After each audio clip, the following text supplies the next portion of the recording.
A lot of young people's lives have been jeopardized as a result of singular act of being expelled from the seminary.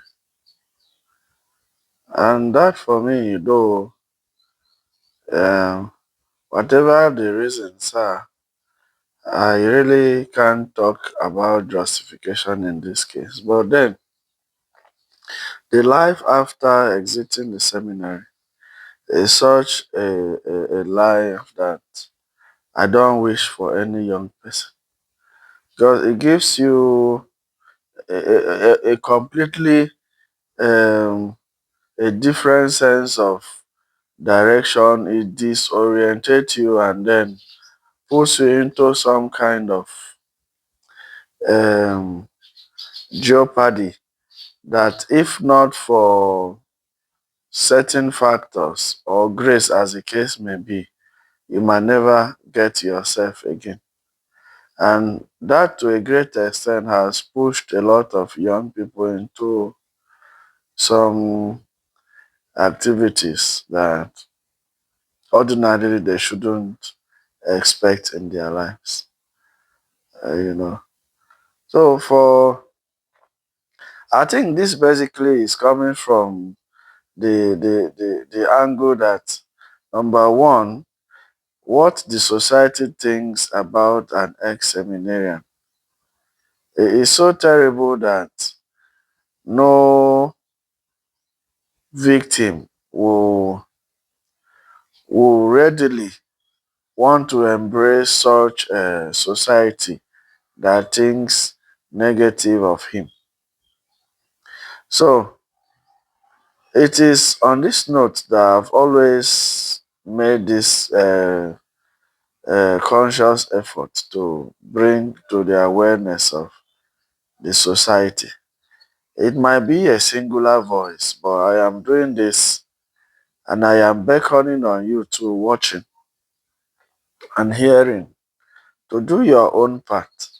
Share these videos, share and make sure it reaches one or two of your relatives, because these victims of this particular phenomenon they are from a family. So for one to survive this phase of life, it really takes a huge grace to have passed through it. So there are a lot of obstacles, there are a lot of things, a lot of temptations that the young man faces after leaving the seminary, all because of the misconception the society has about him. So, like I always tell you, an ex-seminarian is not a useless person. He's not a thief. He's not a womanizer.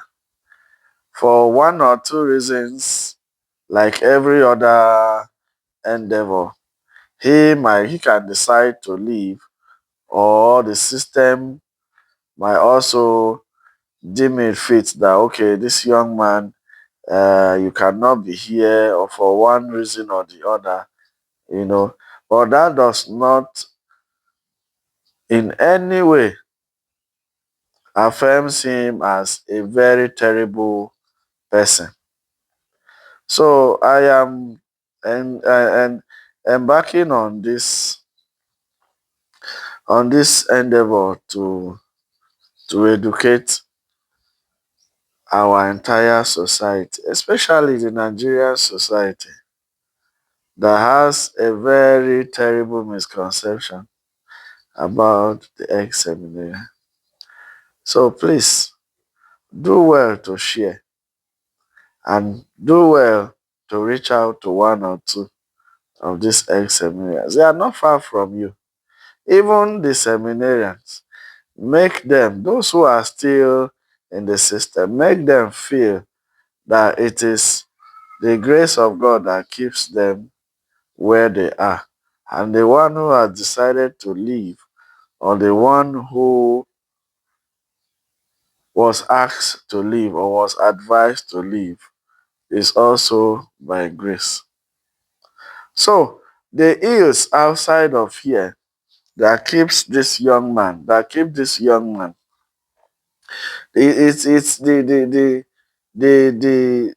the misconception, the rejection that comes along with this is enough to push any young man to a situation he rather would not expect. I am speaking from experience. And subsequently, I will share my personal experiences with you. I have gone through certain phases of life that whatever I see now looks more like a joke to me. Uh, nothing serious about life. Nothing about life. You tell me that I begin to panic or begin to. I have seen a whole lot. So my advice, my appeal to you will be accept an ex-seminarian today. Take him for what he is. See through his welfare. See that the rejection, that the misconception, and all of that are cleared. Make him feel free. A whole lot of young people have gone into depression. A whole lot of young people have gone to the extent of committing suicide.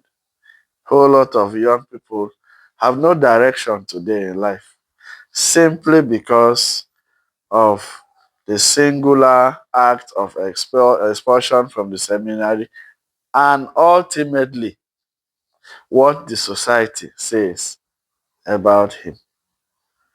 Can we change the narrative?